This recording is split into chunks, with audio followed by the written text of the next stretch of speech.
Somewhere in the cotton belt of central Alabama, courthouse records from 1848 contain an entry that clerks reportedly tried to burn 3 separate times. The document describes a transaction that violated no law, yet sparked such scandal that 2 families abandoned estates worth over $40,000, a fortune that would exceed $2 million today. What made this legal arrangement so disturbing that grown men refused to speak its details aloud? The answer involves a father's desperation, a daughter deemed worthless by every standard of her society, and a decision that would ultimately claim 11 lives across 2 counties. The truth was deliberately obscured, witness testimony contradicted itself under obvious pressure, and certain pages of the investigation were removed so cleanly that archivists believe it was done by someone with access to government files. Before we continue with the story of what happened on the Yancey plantation that spring, I need you to do something. Subscribe to this channel and hit that notification bell so you never miss stories like this. And tell me in the comments, what state are you watching from? I always wonder where our audience discovers these forgotten chapters of American history. Now, let me tell you about Catherine Yancey and the bargain that would haunt Alabama for generations. The scandal that would eventually destroy the Yancey name began with something far more ordinary. A girl nobody wanted. The Yancey plantation occupied nearly 800 acres along the Cahaba River in that fertile stretch of Alabama, where cotton grew so thick it looked like snow had settled permanently across the fields. By 1848, the state had been transformed by King Cotton, with plantations spreading like a stain across former Creek and Choctaw lands. The Yancey family had arrived in 1832, part of that first wave of settlers who saw opportunity in the forced removal of native peoples. They'd built their fortune on cotton, their great house on slave labor, and their reputation on the kind of respectability that required constant, exhausting maintenance. Thomas Yancey owned 43 enslaved people, a number that placed him firmly in the planter class, but well below the aristocratic tier he desperately wished to join. His wife had died, giving birth to their only child, Catherine, in 1828. The girl had grown up surrounded by wealth, but touched by something that made that wealth meaningless, a visible difference that marked her as fundamentally unsuitable for the only role her society offered women of her class: marriage. Catherine had been born with a severe port wine birthmark that covered the entire left side of her face, a deep purple stain that extended from her hairline to her jaw. In an era when physical perfection in women was considered evidence of moral purity and any deviation suggested divine judgment, Catherine's appearance marked her as unmarriageable. It didn't matter that she could read Latin, that she played piano beautifully, or that she possessed her mother's sharp intelligence and dry wit. In the marriage market of antebellum Alabama, she was worthless. Thomas had tried. Between 1844 and 1847, he'd arranged meetings with 7 potential suitors, each encounter ending in humiliating rejection. The last, a widower from Mobile, desperate enough to consider a bride with a substantial dowry, had taken one look at Catherine and announced he'd rather remain alone than bind himself to a woman who bore the devil's thumbprint. Catherine had been 20 years old then, sitting in her father's parlor in a dress that cost more than most Alabama families earned in a year, while a man evaluated her like livestock and found her wanting. After that, something had broken in Thomas Yancey. Neighbors noticed he stopped attending church socials, stopped discussing his daughter's prospects, stopped pretending the situation would somehow resolve itself. Catherine, for her part, retreated into the vast Yancey house, spending her days in the library or the music room, visible to the enslaved people who served her, but increasingly invisible to white society. The plantation itself ran on the labor of men and women whose names appeared only in Thomas's ledgers and whose lives were valued solely in terms of their productivity. Among them was a man called Samuel, though his African name had been beaten out of him years before he arrived at the Yancey place. Samuel stood 6 feet 4 inches tall, possessed physical strength that made him invaluable during harvest, and demonstrated intelligence that Thomas found both useful and unsettling. Unlike most enslavers, Thomas had allowed Samuel to learn carpentry, reasoning that a skilled slave increased the property's value. It was a purely economic calculation, the kind Thomas excelled at. What Thomas didn't know, what he couldn't know, because the barrier between master and slave prevented such knowledge, was that Samuel and Catherine had been conducting careful, sporadic conversations for nearly 2 years. It had started innocuously enough. Catherine reading aloud in the library, Samuel repairing a window frame, both pretending the other wasn't there, while Catherine's voice filled the room with words from books Samuel wasn't supposed to understand. Over time, these accidental encounters became less accidental. Catherine would mention which room needed repairs. Samuel would work slowly, listening. They never spoke directly, never acknowledged the growing understanding between them. But by early 1848, they'd developed something that terrified them both, a genuine connection across a divide their society insisted was absolute. This was Alabama in 1848, a place where the entire social structure depended on maintaining strict boundaries between white and black, free and enslaved, male and female. The state had laws governing every possible interaction, each one designed to prevent exactly what was developing between Catherine and Samuel. For a white woman to acknowledge attraction to an enslaved man wasn't just scandalous, it was literally unthinkable, a transgression that could only be understood as insanity or moral corruption, requiring the most extreme correction. But Thomas Yancey was beginning to think the unthinkable, driven by desperation that had been building for years. He was 53 years old, watching his daughter approach 30 with no prospects, knowing that when he died, she'd be alone in a world that had no place for unmarried women without families to protect them. His brother had already made clear that Catherine would not be welcome in his household. The family reputation, he'd said, couldn't withstand the burden of housing a spinster who served as a visible reminder of bad blood. By March of 1848, Thomas had begun staying up late in his study, drinking imported whiskey and reviewing his options. His ledgers told a clear story. The plantation's value resided in his land and his slaves.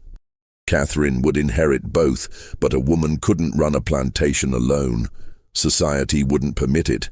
And more practically, she'd be prey to every confidence man and scheming overseer in the county. He needed to secure her future, but every conventional path was blocked by her face, by the mark that made her unmarriageable, by the standards of their world. On March 17, 1848, Thomas Yancey called Samuel into his study. This was unusual enough to spark anxiety. Enslaved people were never summoned to the master's private rooms unless punishment was imminent. Samuel entered expecting violence, his body already braced against anticipated blows. Instead, he found Thomas seated behind his mahogany desk, looking exhausted in a way that seemed to go beyond physical tiredness. Thomas studied Samuel for a long moment, and then he spoke words that seemed to come from some other reality, some other world where the fundamental rules didn't apply. He told Samuel that he was going to be freed. Not immediately, but conditionally. The condition was marriage to Catherine. The silence that followed was absolute. Samuel stood frozen, trying to process words that made no sense. White men didn't free slaves. White fathers didn't offer their daughters to enslaved men. These things didn't happen. They couldn't happen within the logical structure of their world. Thomas kept talking, his voice low and methodical, laying out terms like a lawyer drafting a contract, because that's exactly what this was. A contract that attempted to solve an impossible problem through an unthinkable solution. Samuel would marry Catherine in a private ceremony. After the wedding, he would be freed and given papers documenting his status.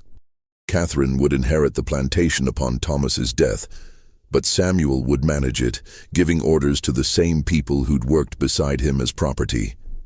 The marriage would give Catherine the social protection of a husband, while giving Samuel something he couldn't otherwise dream of: freedom, land, and power. But there was more. Details that revealed how carefully Thomas had thought this through, how desperately he needed this arrangement to work. The marriage would not be recorded in any public registry. Samuel would take the surname Cunningham, a common enough name that wouldn't draw attention and would be introduced to necessary parties as an overseer from Georgia. The story would be that Thomas had hired him, that Catherine had somehow married this stranger, that everything was normal and proper and explainable. The freed slaves would be told that Samuel had been sold to Georgia because if they knew the truth, if they understood that one of their number had somehow crossed the ultimate boundary and married into the master's family, the social order would collapse. The white community would be told as little as possible, and what they were told would be lies stacked upon lies, each one designed to prevent anyone from looking too closely at an arrangement that violated every unwritten rule of Southern society. Samuel's response when he finally managed to speak was careful. He asked what would happen if he refused. Thomas's answer was simple and devastating. Nothing would happen to Samuel directly, but Thomas would sell him south to the sugar plantations of Louisiana, where enslaved people typically died within 5 years. Then Thomas would find another solution, another enslaved man, someone more desperate or less principled. The offer would be made to someone. What Thomas didn't say, but what Samuel understood immediately, was that this wasn't really about Catherine's protection. This was about Thomas's guilt, his desperate attempt to undo the damage of having brought a daughter into a world that had no mercy for women who didn't meet its narrow standards of acceptability. Thomas was trying to buy his way out of his failure as a father, using the one currency he had, a slave's freedom, in exchange for taking responsibility for a woman nobody else would have. Samuel asked for time to think. Thomas gave him until sunset. Then he dismissed Samuel with a wave of his hand, the same gesture he'd used 1,000 times before, as if they'd just discussed crop rotation or fence repairs, instead of fundamentally rewriting the rules of their world. Samuel walked out of that study and directly to the carpentry workshop, where he stood among wood shavings and half-finished furniture, trying to make sense of what had just been offered. Freedom, marriage to a white woman, land, power over people who'd shared his bondage. Everything he'd dreamed of, wrapped in a package that felt wrong in ways he couldn't quite articulate. He thought about Catherine, about the woman he'd been carefully not thinking about for 2 years, about conversations they'd never quite had, and feelings neither could acknowledge. He thought about what it meant to be freed, but only conditionally, only as a favor granted by a desperate father rather than a right claimed by a human being. He thought about explaining to his mother, to his sister, to everyone he'd known in bondage, that he was leaving them behind for a white woman's bed. When Samuel met Catherine that evening, a meeting Thomas had arranged in the library, the room where their strange connection had first developed. She was standing by the window with her back to the door, her posture rigid with tension. She turned when he entered, and for the first time, they looked directly at each other without pretense, without the careful fiction that had governed their previous encounters. Catherine spoke first, her voice steady despite the color rising in her unmarked cheek. She told him that she knew what her father had proposed. She also told him, with the brutal honesty of someone who'd spent years being evaluated and rejected, that she understood this arrangement, offered him something valuable, while giving her something she'd never expected to have. She wasn't naive enough to call it love or even real marriage. She called it what it was, a transaction that might benefit them both if they could find a way to make it work. But then she said something that revealed she'd been thinking about this possibility longer than Samuel had, working through implications he was still processing. She told him that if he agreed, he needed to understand what he'd be taking on. He'd be freed, yes, but into a position of permanent suspicion. He'd have papers documenting his status, but those papers would always be questioned by white men who'd assume they were forged. He'd have authority over the plantation's enslaved population, but that authority would come with hatred from people who'd see him as a traitor, as someone who'd literally slept his way into the master's house. He'd be neither truly white nor comfortably black, trapped in a middle space that would make him a target for violence from all directions. She also told him, with a directness that bordered on cruel, that she didn't expect love. She didn't expect him to want her or desire her. or feel anything beyond the necessary civility required to maintain appearances. What she offered was partnership, a working arrangement between two people society had decided were worthless, finding a way to survive in a world that had no place for either of them. Samuel's response, when it came, was equally direct. He told her he'd agree on one condition: that whatever happened between them, whatever arrangement they made, she would never use her whiteness as a weapon against him. He'd seen what happened when white women accused black men of impropriety, seen men hanged for misunderstandings or deliberate lies, and he wouldn't put himself in that position without assurance. He needed her word that she'd never threaten him, never use the power her skin color gave her to control or punish him. Catherine gave her word. They shook hands, a formal gesture that sealed an utterly informal, completely illegal, thoroughly scandalous agreement. Then Samuel went to find Thomas and give his answer. The wedding took place 3 days later in Thomas's study, with only the three of them present. A Methodist circuit rider, who owed Thomas a substantial gambling debt, performed the ceremony, reading the words quickly and leaving immediately afterward without recording anything in his usual ledger. Thomas had paid him $50, an enormous sum, for his silence and his forgetfulness. Samuel became Samuel Cunningham Freeman, and Catherine Yancey became Catherine Cunningham, wife of a man whose freedom was exactly 20 minutes old.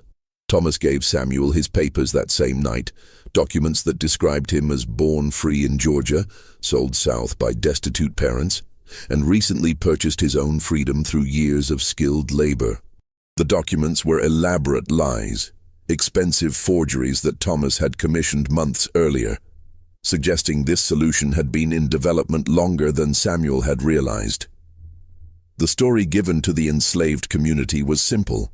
Samuel had been sold to a cotton factor in Mobile, a common enough occurrence that nobody questioned it. The story given to white neighbors was barely more complicated. Thomas had hired an overseer from Georgia, a skilled carpenter who'd helped Catherine with renovations. They'd somehow developed affection, married quickly, and Catherine would remain on the plantation under her husband's management. It was unusual but not impossible, scandalous but not illegal, strange but technically explainable. What nobody explained was why Thomas Yancey, known for his careful maintenance of respectability, would allow such a hasty marriage. What nobody questioned was how a carpenter from Georgia had accumulated enough money to present himself as respectable husband material. What nobody examined too closely was whether Samuel Cunningham's papers were genuine, or how he'd learned to read, or why he sometimes forgot to respond to his new name. The first month passed in careful routine. Samuel moved into the main house, into rooms that had been prepared for him, sleeping initially in a separate bedroom because neither he nor Catherine were ready for the intimacy their marriage theoretically sanctioned. He began managing the plantation's operations, giving orders to people who'd worked beside him weeks earlier, trying to maintain authority while handling the constant, quiet resistance that comes from subordinates who know exactly where you came from. Catherine retreated further into the house, appearing only when necessary, letting Samuel present himself as the public face of the plantation's management. They had dinner together each evening, formal meals where they discussed crop yields and repair schedules and everything except what they were actually doing, what line they'd actually crossed. The enslaved population knew something was wrong. They didn't know what. The story of Samuel's sale had been accepted because there was no reason to question it, but they recognized that the power dynamics had shifted. The white overseer Thomas had employed for years had quit abruptly, citing health reasons, but really because he refused to take orders from a man he suspected wasn't quite white enough to hold authority. A new overseer was hired, a drifter from Mississippi, who asked no questions and enforced discipline with casual brutality that Samuel found stomach-turning but couldn't quite prevent without revealing the fragility of his own position. By summer, the arrangement had settled into something almost functional.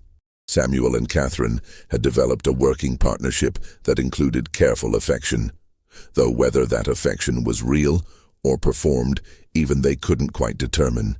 They'd begun sharing a bedroom, maintaining appearances for the household staff, who now included 2 enslaved women assigned to Catherine's service.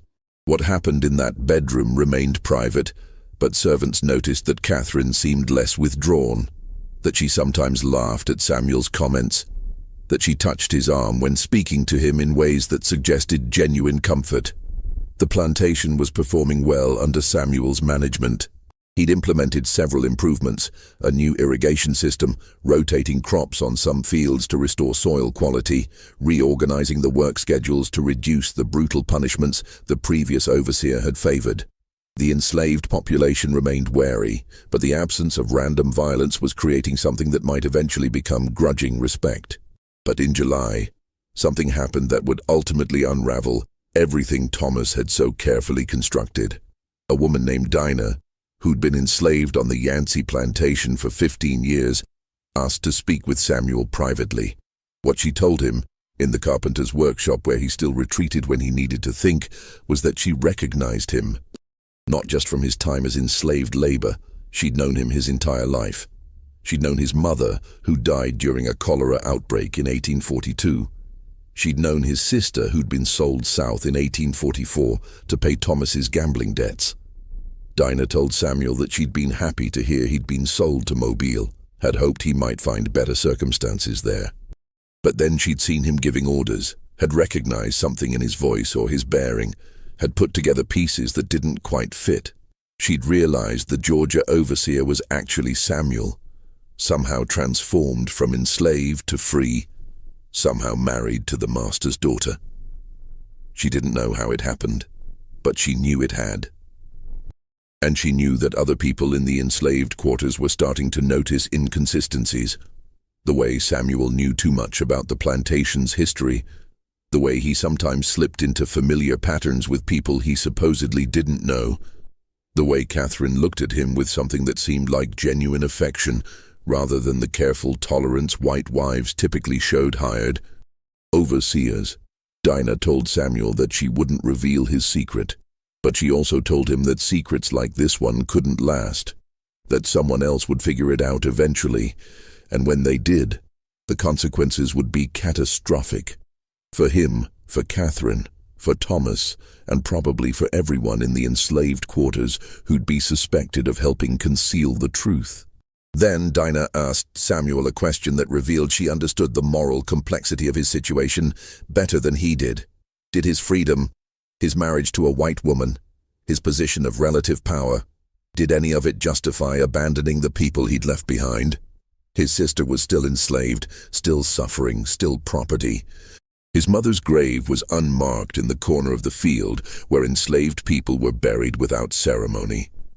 And here he was, playing master, giving orders to people who could have been his family, protecting his own comfort by maintaining the system that had destroyed everything he'd loved. Samuel had no answer. He told Dinah that he'd think about what she'd said, that he appreciated her discretion, that he understood her anger. Then he asked her to keep quiet a while longer, just until he could figure out what to do. That evening, Samuel told Catherine everything. He told her about Dinah's recognition, about the growing suspicion in the quarters, about the fundamental instability of their arrangement. He also told her about his sister, about the guilt that had been eating at him since he'd accepted freedom, while leaving behind everyone he'd known in bondage. Catherine's response revealed something about her own moral development over those months. She told Samuel that she'd been thinking about the same problem, about the injustice of their arrangement, about how her safety had been purchased with his complicity in enslaving others. She'd been raised to accept slavery as natural and right, but living with Samuel, talking with him as an equal, had made those beliefs impossible to maintain. She proposed something that would either solve their problem or destroy them entirely. They should free Thomas's enslaved people, not all at once. That would attract immediate attention and probably violence, but gradually, through sales to buyers in northern states who'd immediately free them, through claims that certain individuals had earned freedom through exceptional service, through quiet manipulation of documents and careful transportation to places where they could disappear into free black communities. It was illegal, dangerous, and likely to result in their economic ruin if they succeeded, and their execution if they were caught. But Catherine argued that they'd already crossed so many lines, had already violated so many fundamental rules of their society, that this violation at least served a moral purpose rather than just protecting their own comfort. Samuel pointed out the obvious problem. Thomas was still alive, still owned the enslaved population, still controlled the plantation. They couldn't act without his knowledge, and Thomas had shown no indication that he felt any moral qualms about slavery itself. His gesture toward Samuel had been personal and pragmatic, not ideological. Catherine's response was simple. They needed to convince Thomas, or they needed to wait until he died and then act immediately on her inheritance. Either way, they needed to prepare, identify safe destinations, make contacts with underground networks that helped escaped slaves reach freedom, build up enough cash reserves to fund transportation. Over the following weeks, Catherine and Samuel began their careful planning. They couldn't discuss it openly, couldn't write anything down, couldn't involve anyone else without risk. But they began making quiet inquiries, testing whether certain boundaries could be pushed, seeing how far they could go without triggering suspicion. In September, Thomas Yancey collapsed during supper. The local physician diagnosed him with heart disease, told him he had perhaps 6 months to live, and recommended rest and minimal exertion. Thomas took the news with surprising calm, as if he'd been expecting it, as if this was just one more piece of bad fortune to be managed. What Thomas didn't expect was how his declining health would shift the power dynamics he'd so carefully balanced. As he grew weaker, Samuel and Catherine assumed more complete control of the plantation. The enslaved population began to understand that Samuel wasn't just an overseer serving at Thomas's pleasure. He was going to be the permanent master after Thomas died. This realization created new tensions, new questions about what Samuel's authority might mean for them.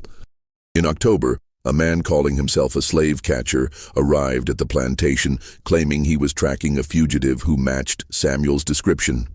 He had papers, he said, suggesting that a slave matching Samuel's age and appearance had escaped from a plantation in Georgia 3 years earlier. The papers were obvious forgeries, the dates didn't match, the physical description was too vague, but they didn't need to be convincing. They just needed to be plausible enough to create doubt. Samuel showed the man his freedom papers, the elaborate forgeries Thomas had commissioned. The slave catcher examined them, noted several details that seemed unusual, and suggested that perhaps the matter should be brought before a local magistrate for verification. Catherine intervened, offering the man $50 to verify his records more carefully. The man counted the money, smiled, and left without another word. They'd been extorted, not investigated.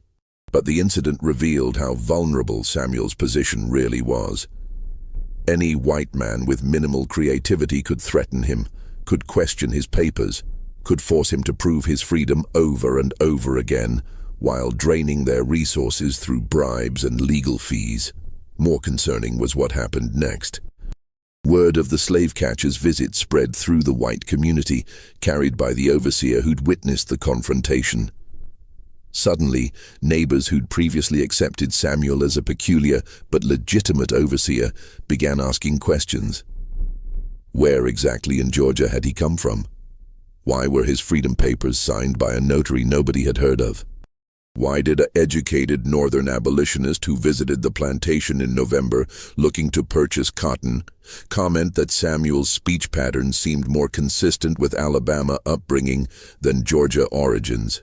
The suspicion was still vague, still unformed, but it was growing. Catherine tried to manage it through social engineering, hosting small gatherings, presenting Samuel as her devoted husband, showing that they were proper and respectable and exactly what they appeared to be. But she couldn't control the whispers, couldn't prevent people from noticing that Samuel seemed too comfortable with enslaved people, too familiar with plantation operations, too knowledgeable about local history for someone who'd supposedly arrived only months earlier. In December, Thomas died. His death was peaceful, attended by Catherine and Samuel, witnessed by the physician who diagnosed his heart condition. The funeral was well attended, with neighbors offering condolences to Catherine and cautious courtesy to Samuel.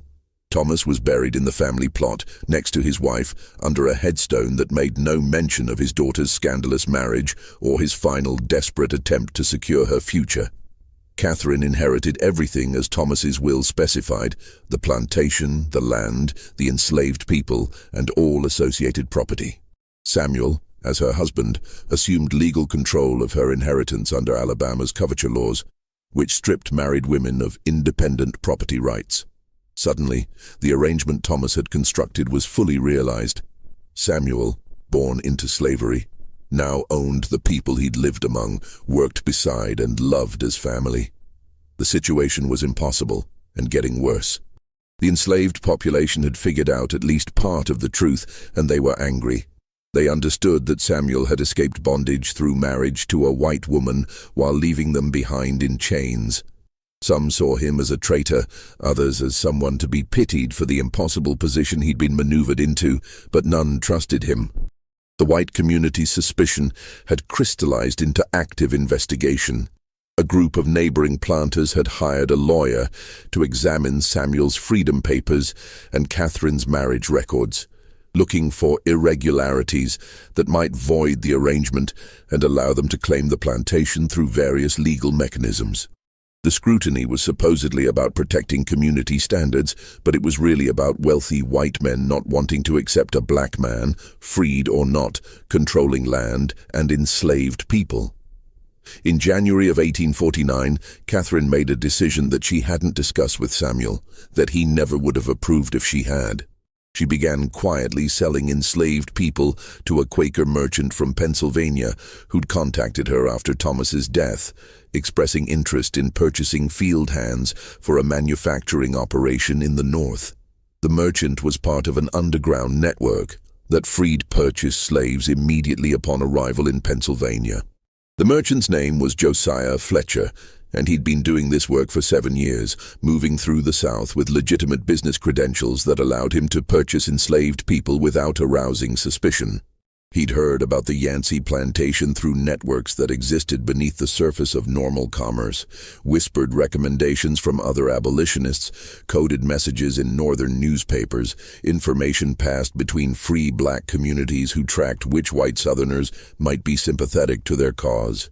Fletcher's initial contact with Catherine came through a carefully worded letter discussing industrial labor needs and the quality of Alabama field workers. Catherine understood immediately what he was really offering. She responded with equal care, using language about workers seeking new opportunities and arrangements that might benefit all parties. They met once in late December in the parlor of a Montgomery boarding house where Catherine had claimed to be visiting a sick aunt. Fletcher laid out his terms clearly. He would pay market rates for enslaved people, provide legitimate bills of sale, and transport them north through a series of safe houses that would eventually deliver them to Pennsylvania as free people. The risk was enormous. If discovered, Catherine would face charges of slave stealing, a crime that carried the death penalty in Alabama. Fletcher would be imprisoned or killed, and the freed people would be returned to slavery, probably under much worse conditions than before. But Fletcher told Catherine something that stayed with her. In 7 years of this work, he'd freed over 200 people. Not one had been recaptured. The network was careful, experienced, and committed. Catherine sold 3 people in January, a young couple named Peter and Rachel's brother Marcus. She told them what was happening on the night before Fletcher arrived to collect them. Rachel had cried, not from sadness, but from disbelief that freedom might actually be possible. Peter had asked Catherine why she was doing this, what she gained from destroying her own wealth. Catherine's answer was simple: "I can't keep doing what my father did. I just can't." The sales were documented as transfers to a cotton operation in Mississippi. Catherine showed Samuel falsified bills of sale afterward, claiming she'd needed to raise cash for plantation expenses. Samuel accepted the explanation because he wanted to believe it, because questioning Catherine too closely meant acknowledging what he suspected she might be doing. In February, Catherine sold 5 more people, including Dinah. This sale was different because Dinah knew the truth about Samuel's origins, because losing her meant losing the one person in the enslaved community who understood the full complexity of their situation. Catherine met with Dinah the night before Fletcher came, in the kitchen house after midnight, and told her everything about the network, about Pennsylvania, about the freedom waiting at the end of a terrifying journey north. Dinah's response surprised Catherine. She wasn't grateful or relieved. She was angry. She told Catherine that freedom for a handful of people didn't change the fundamental evil of the system, that selling some while keeping others was just choosing who to save and who to abandon. She asked Catherine what gave her the right to decide who got freed first, who had to wait, who might never get chosen at all. Catherine had no good answer. She told Dinah that she was doing what she could, that freeing everyone at once would trigger immediate investigation, that gradual sales were the only way to avoid detection. Dinah replied that gradual sales meant someone always remained enslaved, someone always drew the short straw, someone always had to watch others leave for freedom while staying behind in bondage. They argued for over an hour, voices rising despite the need for secrecy, each woman defending a position that made sense from her perspective, but looked monstrous from the others. Finally, Dinah told Catherine she'd accept freedom because refusing it wouldn't help anyone, but that Catherine shouldn't expect forgiveness or gratitude for fixing a problem white people had created in the first place. The conversation shook Catherine badly. She'd been thinking of herself as morally courageous, as someone taking real risks to do the right thing. Dinah's anger forced her to recognize that her courage still came from a position of power, that even in liberation, she was exercising control over black lives, deciding fates according to her own judgment, rather than allowing people to determine their own paths. But she continued the sales, accelerating them through March and April, 7 people in March, 9 in April. Each sale followed the same pattern. Late-night conversation revealing the truth. Emotional reactions ranging from joy to suspicion, to Dinah's angry acceptance, Fletcher's arrival with cash and forged documents, and then the careful journey north beginning with a wagon ride to Montgomery, disguised as a normal commercial transfer. Samuel discovered the plan in late April when a woman named Sarah told him what was happening. Sarah had been selected for the next group leaving in May, and she'd come to Samuel because she had a question. Should she trust Catherine? Or was this some elaborate trap designed to identify people willing to escape so they could be punished as examples? Sarah's suspicion made sense. Enslaved people lived in constant awareness that trust could be weaponized against them, that apparent kindness might be a test designed to justify cruelty. She'd seen people punished for expressing desire for freedom, had watched the system turn slaves against each other through strategic rewards and punishments.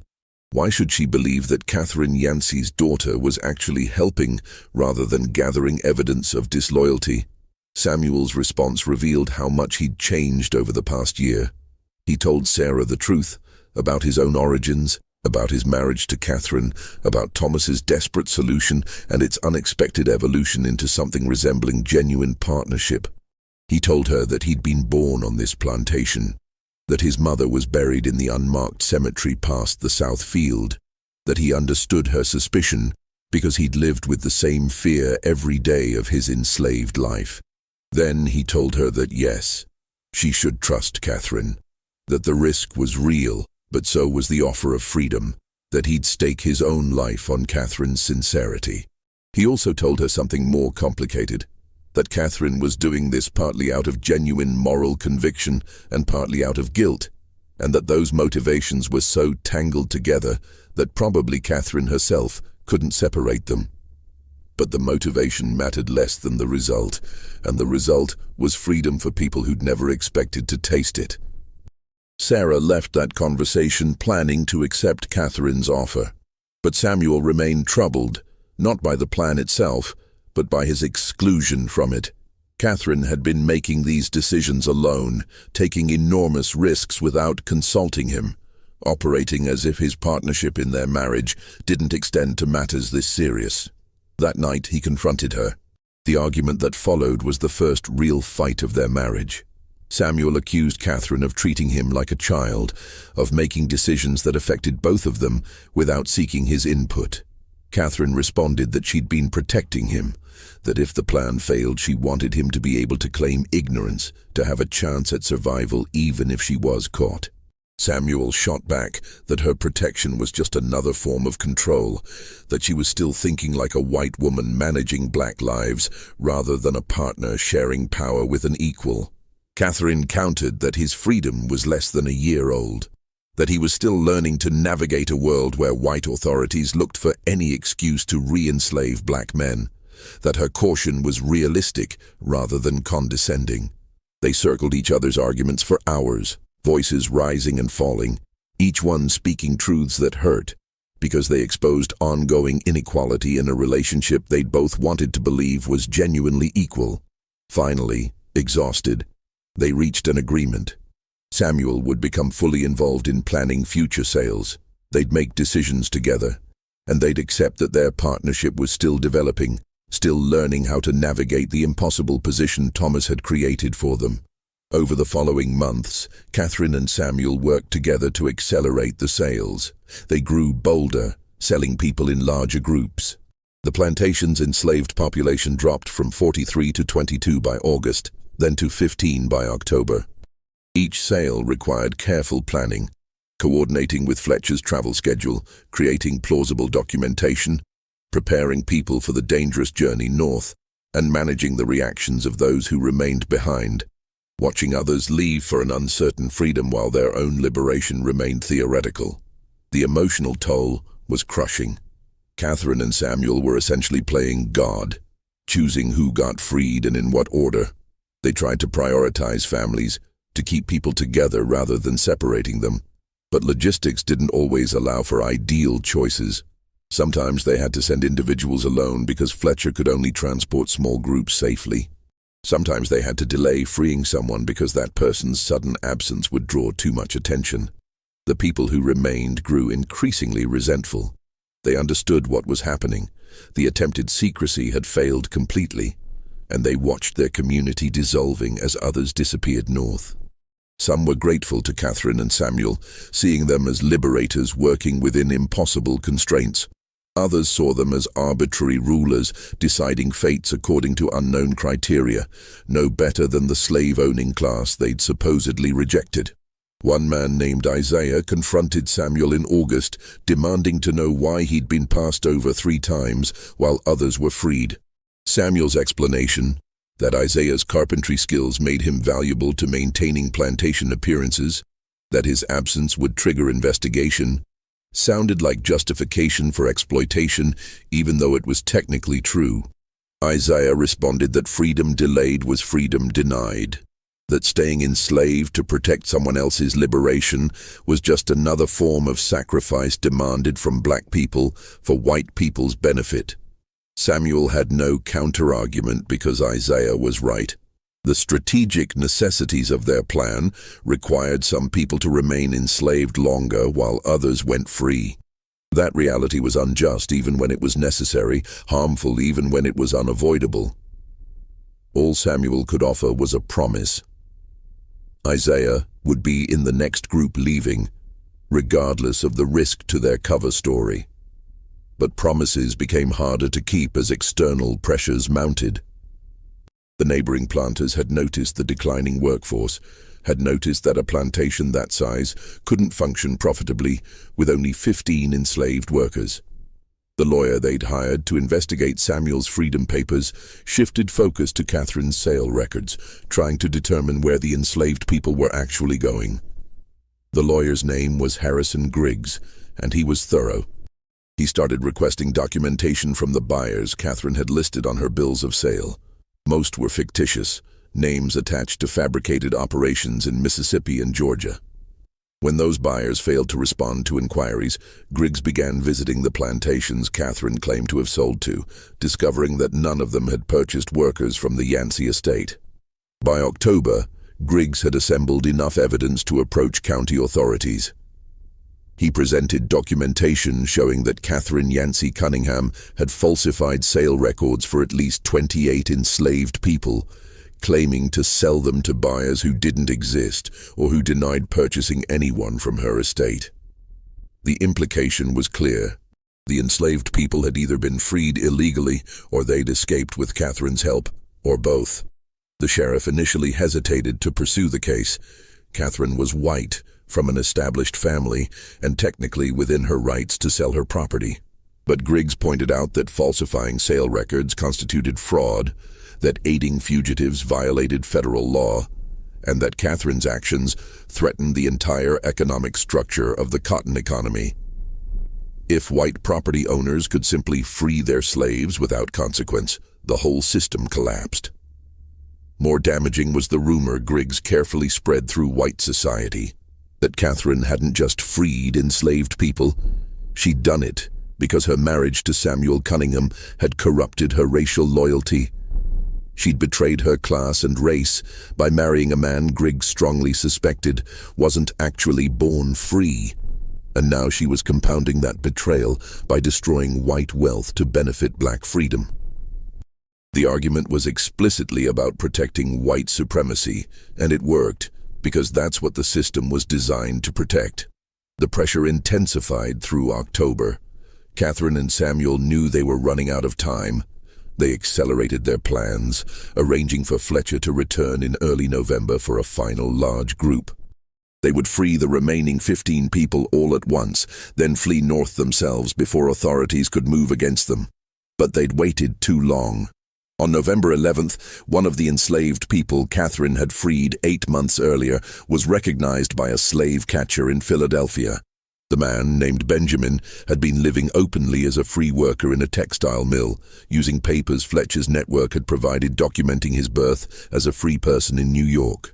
But the slave catcher had been specifically looking for fugitives from Alabama, working from descriptions provided by Griggs, who'd suspected that freed slaves from the Yancey plantation might surface in northern cities. Benjamin was arrested, questioned, and threatened with return to slavery under the Fugitive Slave Act.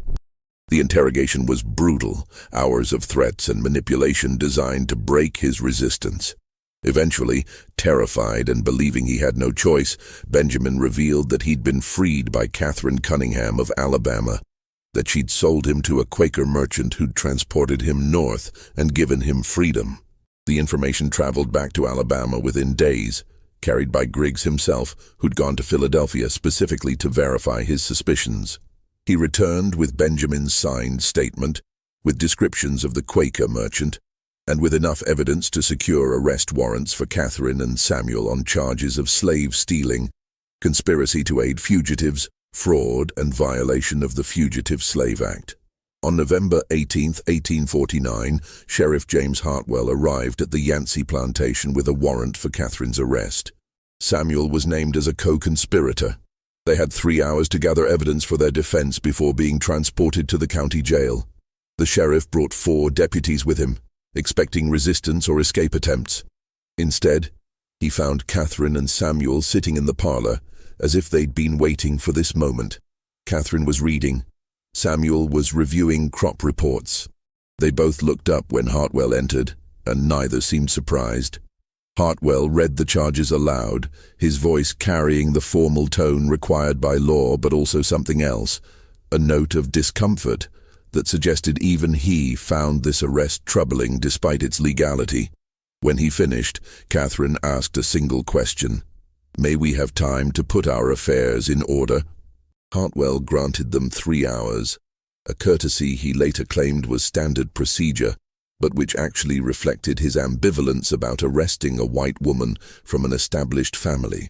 He stationed deputies at all exits to prevent escape, then waited in the entrance hall while Catherine and Samuel prepared for imprisonment. They used those 3 hours with strategic precision. First, they burned documents. Catherine had kept careful records of everyone she'd freed, names, dates, destinations, and contacts in Fletcher's network. She fed these papers into the parlor fireplace one by one, watching decades of evidence turn to ash.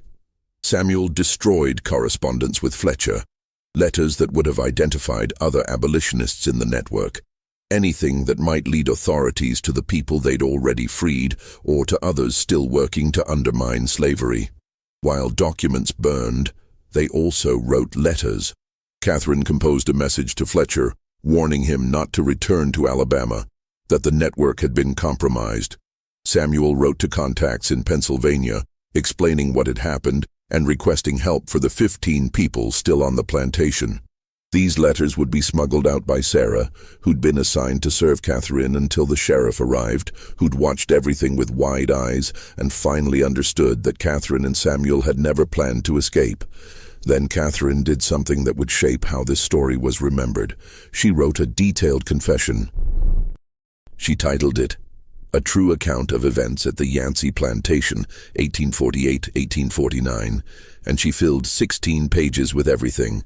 Thomas's arrangement of her marriage to Samuel, Samuel's origins as an enslaved person on the plantation he'd briefly owned, their decision to use her inheritance to free people rather than profit from their bondage, the network that had helped them, the reasons they'd violate, laws they'd been raised to consider sacred. The confession was remarkable for its honesty and its careful legal positioning. Catherine took full responsibility for every decision, describing Samuel as someone who'd questioned her choices more often than he'd supported them. This was partly true. Samuel had been more cautious than Catherine throughout their liberation efforts, but it was also strategic positioning designed to protect him from the harshest consequences. More significantly, Catherine's confession explored the moral reasoning behind their actions. She wrote about growing up believing slavery was natural and right, about how marriage to Samuel had forced her to see enslaved people as fully human rather than property, about the impossibility of maintaining her old beliefs while sharing daily life with someone who'd experienced bondage. She described the gradual moral awakening that had led to her decision to free people, framing it not as political activism, but as personal moral necessity. The confession also contained Catherine's interpretation of her father's final act. She argued that Thomas had arranged her marriage to Samuel out of desperation, yes, but also out of some dim recognition that the racial boundaries their society maintained were artificial and cruel. By giving his daughter to an enslaved man and freeing that man through marriage, Thomas had performed a revolutionary act, even if he hadn't fully understood its implications. Catherine suggested that her subsequent actions were simply following her father's logic to its natural conclusion. If racial boundaries could be crossed in marriage, why not in other areas of life? This interpretation was generous to Thomas, who'd probably just been solving a personal problem rather than making a political statement. But Catherine needed her confession to reach audiences who might be sympathetic, and framing her actions as filial duty rather than radical activism made them more palatable to readers who respected family loyalty even when they opposed abolition. When Catherine finished writing, she signed and dated the confession, then gave it to Dinah with specific instructions. The document should remain hidden unless Catherine and Samuel were executed. If they died, Dinah should give the confession to Northern journalists or abolitionists who might use it to argue against slavery. If Catherine and Samuel somehow survived, the confession should be destroyed to protect the people mentioned in it. Catherine also gave Dinah something else: papers documenting her freedom, backdated to look like Thomas had freed her before his death. The papers were obvious forgeries. Catherine wasn't skilled at legal documentation, but they might provide some protection if Dinah could escape north before authorities examined them too closely. Along with the papers, Catherine gave Dinah $50, the last of the cash reserves she hadn't spent on freeing people. Dinah accepted the papers and money with the same complicated expression she'd worn months earlier when Catherine first told her about Fletcher's network. It was gratitude mixed with anger, appreciation mixed with resentment, acknowledgement that Catherine was trying to help, tempered by awareness that this help came from someone who'd inherited the wealth and power that had enslaved Dinah in the first place. Their final conversation was brief. Dinah told Catherine that she'd keep the confession safe, that she'd honor Catherine's instructions about when to release it. Then she said something that seemed to cost her significant effort. "You did better than most. That matters, even if it wasn't enough." Catherine had no response to that. She just nodded, then turned away before emotion could overwhelm the careful control she'd been maintaining since Sheriff Hartwell arrived. Samuel spent his final hours in freedom, walking the plantation grounds, saying goodbye to places that held complicated memories. He visited the field where his mother was buried in an unmarked grave, standing for long minutes in silence over ground that held people who died in bondage, whose names were forgotten, whose lives were reduced to entries in Thomas Yancey's ledgers. He visited the carpenter's workshop where he'd first processed Thomas's impossible offer, where he'd learned to be free while surrounded by enslaved people, where he'd built furniture for a house he'd once served. He also spoke with each of the 15 people who remained enslaved on the plantation, apologizing for failing to free them before being caught, trying to explain why some had been freed while others remained. These conversations were painful for everyone involved. Some people accepted his apology with grace, understanding that Catherine and Samuel had done more than most white Southerners would ever consider. Others responded with bitterness, pointing out that Samuel's apology meant nothing while they remained in chains. Isaiah, the carpenter who'd confronted Samuel months earlier about being passed over for freedom, had the hardest words. "You got to be free for a year. Got to live in the big house, give orders, sleep beside a white woman, and pretend you were just as good as any white man. That's more than most of us ever get.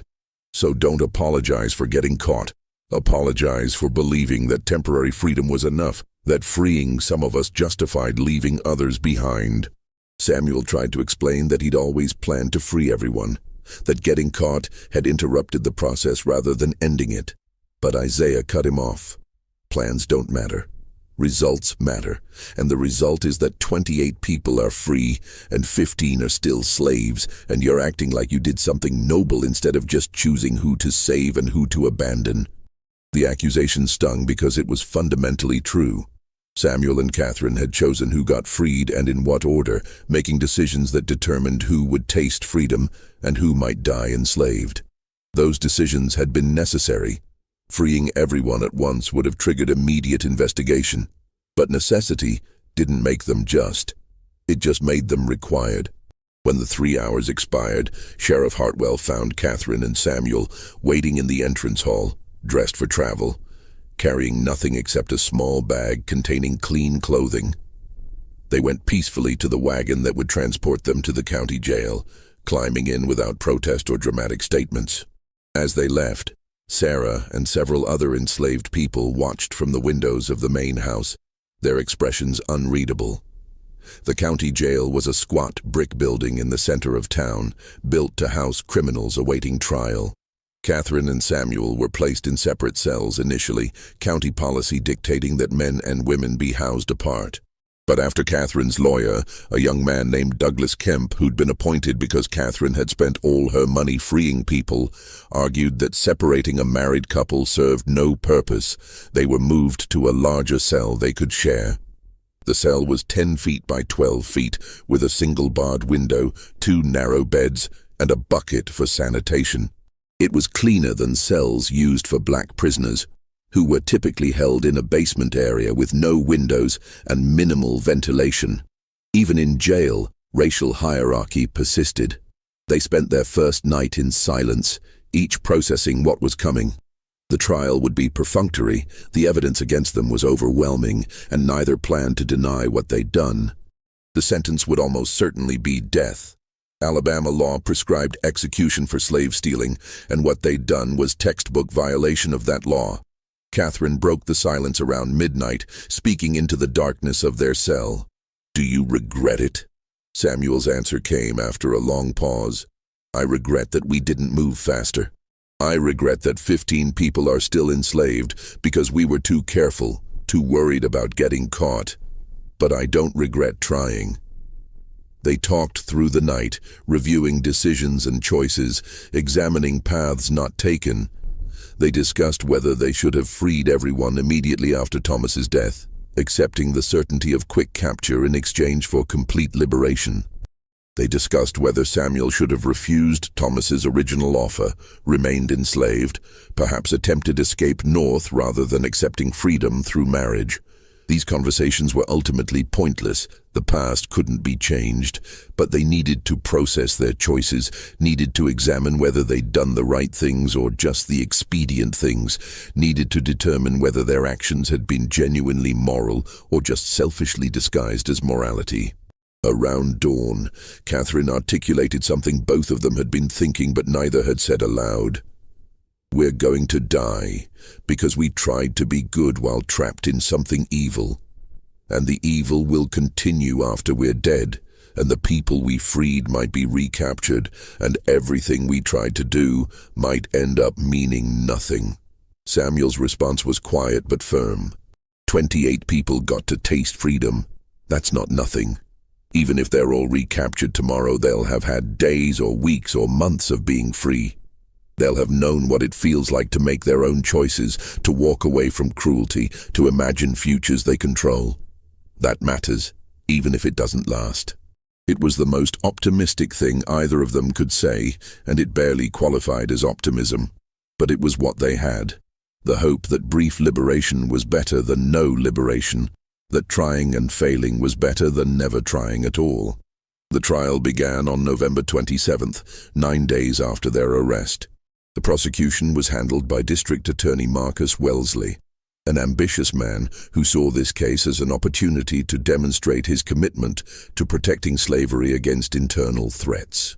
His opening statement framed Catherine and Samuel not just as criminals, but as traitors to their race and region, people who'd violated sacred trusts to serve an agenda that would destroy Southern civilization. Wellesley's case was straightforward and devastating. He presented Catherine's falsified sale records, testimony from Harrison Griggs about his investigation, and Benjamin's statement from Philadelphia describing how he'd been freed. He called neighboring planters who testified about the suspicious decline in the Yancey plantation's workforce. He presented expert testimony from a document examiner who identified multiple forgeries in Catherine's bills of sale. Most damaging was Wellesley's presentation of evidence about Samuel's true origins. He called witnesses from the enslaved community who testified that Samuel had been born on the Yancey plantation, that he'd lived as an enslaved person until late 1848, that his sudden transformation into Samuel Cunningham, freeman from Georgia, had been implausible and suspicious. He presented Thomas Yancey's ledgers, showing Samuel listed as property worth $1,200 through 1848, then mysteriously absent from subsequent records. Wellesley argued that Samuel's freedom papers were fraudulent, that his marriage to Catherine was therefore invalid, and that his entire legal existence was built on forgery and deception. This argument had significant implications. If Samuel had never been legitimately freed, then his marriage was void, which meant Catherine's inheritance was still legally hers alone, which meant Samuel could be re-enslaved, and Catherine could be prosecuted without the complication of having a legal husband. The defense strategy was minimal and ineffective. Douglas Kemp, Catherine's appointed lawyer, tried to argue that she'd been manipulated by Samuel, that she'd been seduced or coerced into betraying her race and class. The argument was offensive. It relied on racist assumptions about black men as dangerous corrupters of white women. But it was the only defense that might save Catherine's life. Catherine refused to support it. When Kemp called her to testify in her own defense, she systematically destroyed his strategy by taking full responsibility for every decision. She testified that the idea of freeing enslaved people had been hers, that Samuel had initially opposed it as too dangerous, that she'd made all final decisions about who would be freed and when. She described Samuel as a cautious partner who'd questioned her judgment more often than he'd encouraged her actions. Her testimony was essentially a confession, delivered clearly and without apparent remorse. She explained her moral reasoning, describing how marriage to Samuel had forced her to recognize enslaved people as fully human, how she'd come to believe slavery was fundamentally evil regardless of its legality, how she'd decided to use her inheritance to free people rather than continue profiting from their bondage. When Wellesley cross-examined her, he tried to characterize her actions as irrational, as evidence of mental instability requiring treatment rather than punishment. Catherine rejected this framing completely. She insisted that her actions had been entirely rational, that freeing enslaved people was the logical conclusion of recognizing their humanity, that what appeared insane was actually the system that treated people as property. The exchange between Catherine and Wellesley became heated, with Catherine refusing to accept his characterization of slavery as natural or her actions as criminal in any meaningful moral sense. At one point, Wellesley asked her directly, "Do you not recognize that your actions violated the laws of Alabama and the United States?" Catherine's response was clear. "I recognize that they violated those laws. I don't recognize those laws as just. There's a difference." The courtroom erupted at this statement, with spectators shouting condemnations and the judge pounding his gavel for order. When silence was restored, the judge warned Catherine that continued defiance would result in contempt charges. Catherine said nothing more, but she'd made her position clear. Samuel's defense followed a different strategy. His lawyer, Martin Chase, was a more experienced attorney who'd agreed to take the case because he found it legally interesting rather than out of any sympathy for abolitionism. Chase argued that Samuel had been legitimately freed by Thomas Yancey, that his marriage to Catherine was therefore legal, and that he bore no responsibility for Catherine's subsequent actions beyond failing to prevent them. The argument attempted to create separation between Samuel and Catherine, positioning him as a bystander to her crusade rather than an active participant. It might have worked if Samuel had supported it, if he'd been willing to claim ignorance or helplessness. Instead, when Chase called him to testify, Samuel destroyed the defense just as thoroughly as Catherine had destroyed hers. Samuel testified that he'd known about Catherine's plan to free enslaved people, that he'd actively participated in arranging sales and coordinating with Fletcher's network, that he'd made crucial decisions about who would be freed and in what order. He described the agonizing process of choosing between liberating some people quickly versus moving slowly to avoid detection. He acknowledged the terrible calculus they'd engaged in, deciding that 15 people remaining enslaved while 28 went free was preferable to all 43 remaining in bondage forever.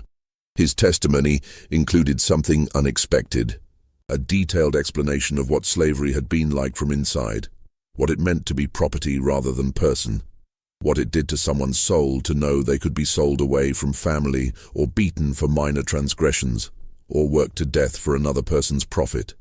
The courtroom fell silent as Samuel described these experiences, not because listeners were sympathetic, but because they were shocked that an enslaved person, or formerly enslaved person, or whatever Samuel was, would dare speak such truths in open court.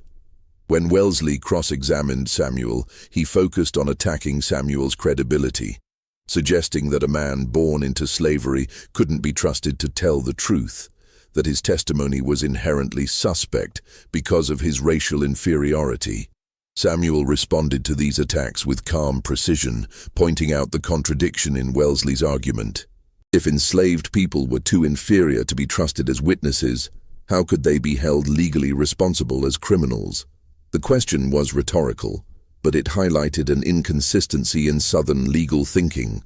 The system wanted enslaved people to be simultaneously less than human for purposes of denying rights and fully human for purposes of enforcing punishment. Samuel's question forced the court to confront that inconsistency, even if no one acknowledged it openly.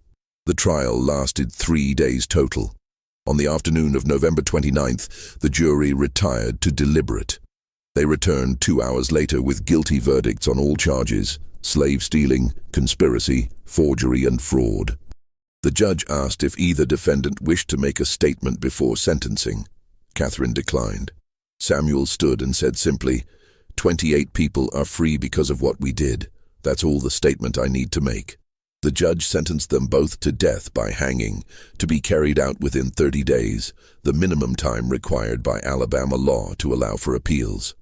He also ordered that after execution, their bodies be buried outside consecrated ground, that their graves remain unmarked, and that their names be struck from family records as punishment for betraying their race and society. They were returned to their cell to await execution. The date was set for December 27th, exactly 1 month after sentencing. For most of that month, they received no visitors except their lawyers, who made perfunctory appeals that were quickly denied. Douglas Kemp apologized to Catherine for his ineffective defense. Catherine told him there had been no effective defense possible, that the outcome had been predetermined by evidence and social necessity. During those final weeks, Catherine and Samuel settled into strange routines. They played cards with a deck provided by a sympathetic guard. They read books from a small library the jail maintained for prisoners. They talked about their childhoods, about memories and dreams, and all the conversations they'd never quite had during their brief marriage. They were, in some ways, more genuinely married in that cell than they'd been during their year of freedom, when they'd been so focused on liberation work that they'd barely had time to know each other as people. On December 20th, a week before their scheduled execution, something unexpected happened. Josiah Fletcher appeared at the jail, requesting permission to visit Catherine and Samuel as their spiritual advisor. The request was approved, condemned prisoners had the right to religious counsel, and Fletcher was allowed into their cell for an hour. Fletcher brought news from Pennsylvania. The 28 people Catherine and Samuel had freed were safe, scattered across multiple cities and towns, living under new names with documents identifying them as born free. Benjamin had recanted his testimony, claiming he'd been coerced and that his statement was false. Fletcher's network had helped him escape Philadelphia before Alabama authorities could reclaim him. More significantly, Fletcher had been organizing Northern support for Catherine and Samuel. Abolitionist newspapers had published articles about their case, framing them as martyrs to the cause of human freedom. Religious leaders had written letters to Alabama's governor requesting clemency. Pennsylvania's state legislature had passed a resolution condemning Alabama's prosecution of people whose only crime was recognizing the humanity of enslaved people. None of this would actually save them. Alabama wasn't going to release prisoners based on Northern outrage. But it meant their deaths would have meaning beyond their immediate circumstances. They would become symbols. Their story would be told and retold, and their sacrifice might inspire others to take similar risks. Fletcher also brought a request from Northern abolitionists. Would Catherine and Samuel agree to have their final letters published after their execution? The letters could reach audiences that needed to understand the moral bankruptcy of slavery, could humanize the abstract debates about bondage and freedom, could demonstrate that the system was so evil that even white Southerners who'd been raised to accept it sometimes came to recognize its fundamental injustice. Catherine and Samuel agreed. They spent the next several days writing letters that Fletcher would carry north, testimonies to be published after their deaths. Catherine wrote about her moral journey from accepting slavery as natural to recognizing it as evil, about the impossibility of being good within systems designed to make goodness impossible, about her hope that future generations would find better solutions than the ones available in 1849. Samuel wrote about what slavery had done to him and his family, about the permanent damage caused by treating humans as property, about the courage required to resist systems that claimed divine sanction and natural law as justification. These letters would eventually be published in multiple Northern newspapers, reaching thousands of readers and contributing to the growing abolitionist movement. But Catherine and Samuel would never know their impact, would never see how their words would be used to argue against the system that was about to kill them. On the evening of December 26th, the night before their scheduled execution, Catherine and Samuel were given their final meal. The jail provided better food than usual: roasted chicken, fresh bread, vegetables from local farms. They ate together, talking quietly about nothing in particular, avoiding discussion of what would happen in the morning. Around midnight, after the guards had completed their final rounds, Samuel asked Catherine the same question she'd asked him weeks earlier. "Do you regret it?" Catherine thought for a long moment before answering. I regret that we couldn't do more. I regret that 15 people are still enslaved. I regret that we're going to die before we're 30 years old. But I don't regret trying to be better than we were raised to be. They held each other through the remaining hours of darkness, waiting for dawn and what it would bring. At dawn on December 27th, guards came to prepare them for execution. But what happened next remains disputed, buried in contradictory evidence and official reports that don't align with witness testimony. The official record states that Catherine and Samuel were found dead in their cell at sunrise, having consumed poison smuggled into the jail sometime during the previous evening. The jail physician examined their bodies and concluded they died from arsenic poisoning, probably administered in wine that had been delivered as part of their final meal. But several elements of this official narrative don't quite make sense. The wine had been inspected by guards before being delivered, and none reported noticing anything unusual.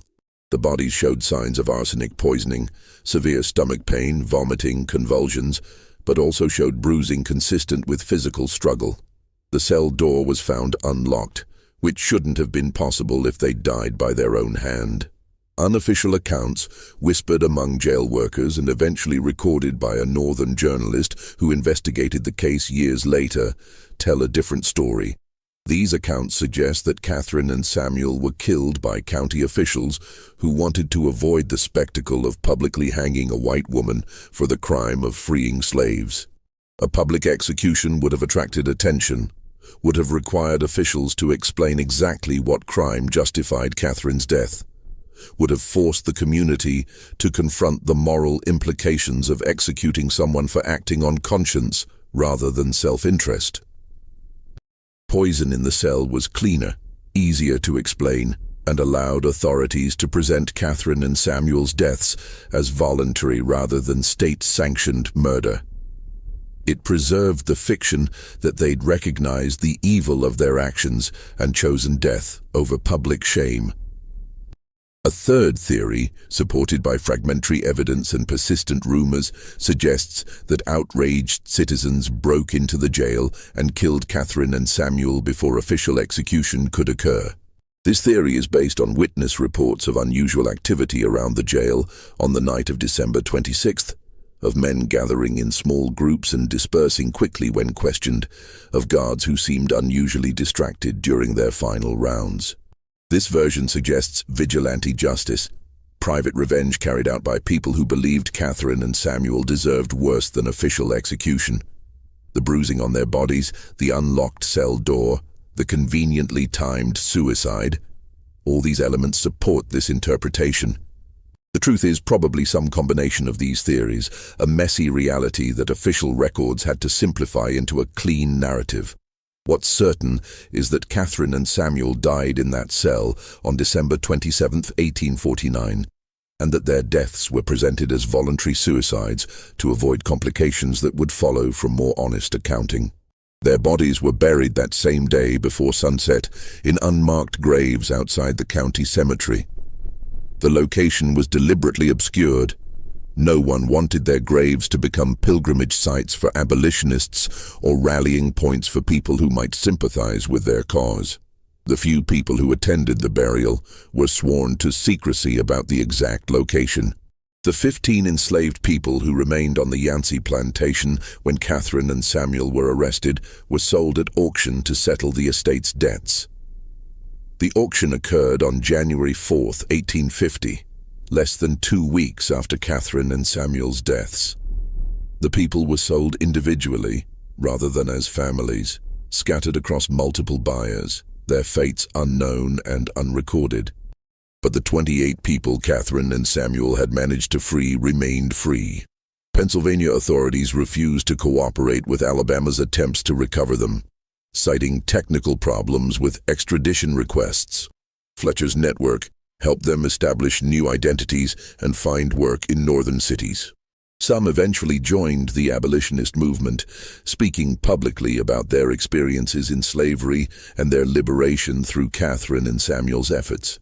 Their testimonies contributed to the growing northern opposition to slavery, providing human faces to abstract political debates. Dinah, who'd received freedom papers from Catherine, made it north safely. She settled in Philadelphia, working as a seamstress and eventually marrying a freeman who'd been born in New Jersey. She kept Catherine's confession hidden for 30 years, exactly as instructed. In 1879, she gave it to William Lloyd Garrison, Jr., a journalist investigating the history of slavery in Alabama. Garrison published excerpts in his newspaper, causing a brief scandal and renewed debate about the Yancey case. The confession's publication prompted several responses. Some Northern readers praised Catherine and Samuel as martyrs to human dignity. Some Southern readers dismissed the confession as abolitionist propaganda, claiming it was fabricated or heavily edited to serve political purposes. Historians debated its authenticity, questioning whether anyone could really have crossed so many boundaries in pursuit of something resembling justice.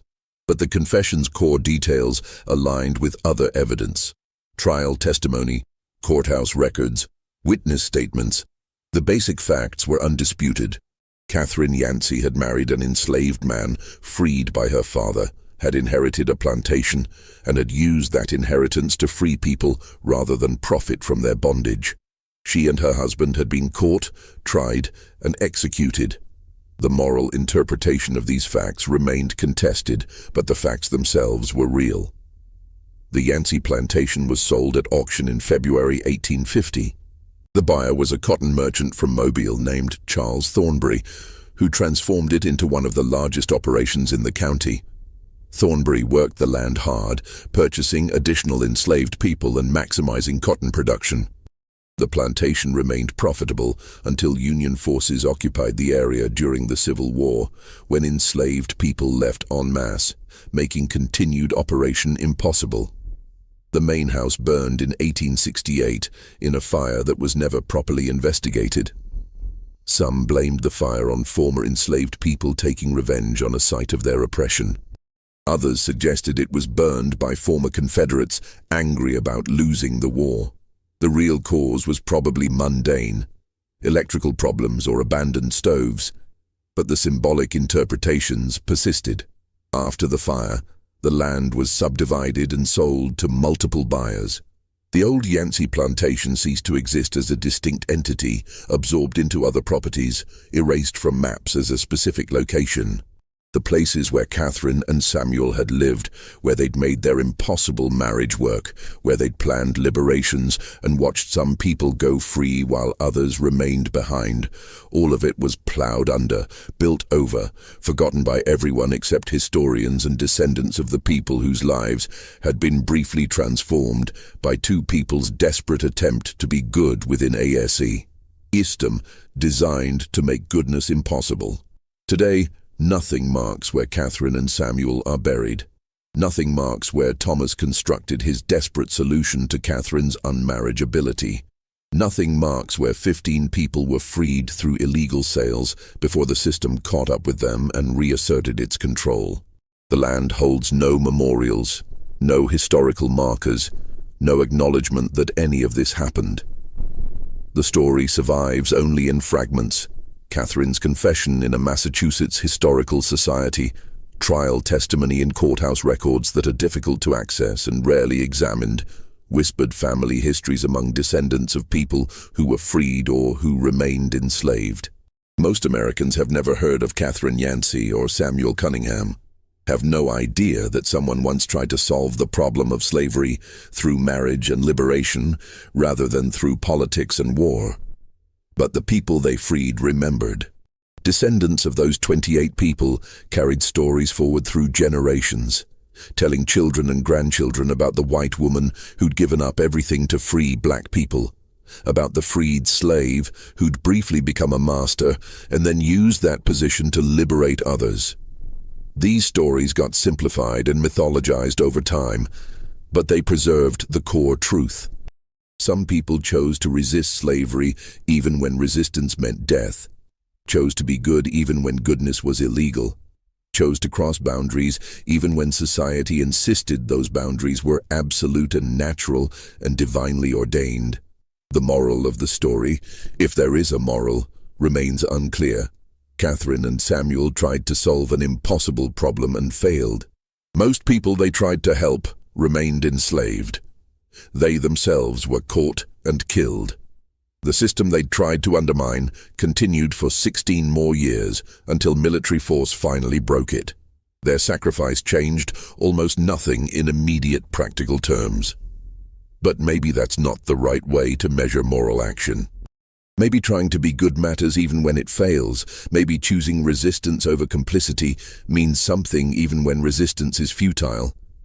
Maybe crossing boundaries that shouldn't exist is valuable even when society punishes you for it. Maybe 28 people tasting freedom is worth 2 people's lives, even if the 28 couldn't have chosen that trade themselves. Or maybe the whole story is just tragedy. 2 people trapped in impossible positions, making desperate choices that hurt almost everyone involved, dying without solving anything. Maybe there's no moral, no lesson, just the historical fact that these events happened and then were forgotten, survived only in documents most people never read, and stories most people never hear.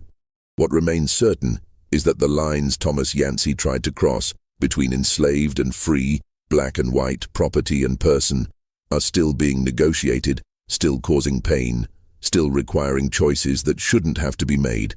Slavery ended, but its consequences persist. The boundaries were legally abolished, but they survive in practice. The system was officially dismantled, but its logic continues to shape how Americans think about race, power, and human value.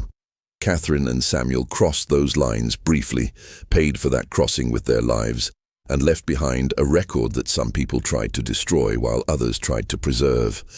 Their story didn't change history, but it reveals something about what history was, about the human costs of systems that treated some people as property, about the impossibility of being innocent within structures designed to distribute guilt widely, about the courage required to choose resistance when survival demands complicity. Perhaps that's enough. Perhaps we can't ask more from history than that it show us what people did when trapped in impossible situations, show us the choices they made and the consequences they faced, show us the boundaries they tried to cross and the prices they paid for crossing. Catherine and Samuel tried to be better than they were raised to be. They failed more than they succeeded. They died young and scared and probably full of regrets. But they tried. And that trying is worth remembering, even when we can't quite determine what it means or whether it mattered, or if any of us would have the courage to make similar choices when faced with similar circumstances. What do you think about this story? Do you believe everything was revealed? The historical record is incomplete. Documents were destroyed, and different people remembered events differently. Maybe there are pieces we'll never know, truths that died with Catherine and Samuel, secrets buried in unmarked graves outside a county cemetery whose exact location has been forgotten. If you're intrigued by these forgotten chapters of American history, stories that complicate our understanding of the past and force us to confront uncomfortable truths about systems we've inherited, then subscribe to this channel and hit that notification bell. Share this video with someone who appreciates history that doesn't fit neat moral categories, who understands that the past was messy and complicated and full of people trying to navigate impossible choices. Leave a comment telling me what you think. Did Catherine and Samuel make the right choices, or were they doomed from the start by agreeing to participate in Thomas's desperate scheme? I read every comment, and I'm genuinely curious how different people interpret these events. See you in the next video, where we'll explore another dark corner of American history that most people have never heard about.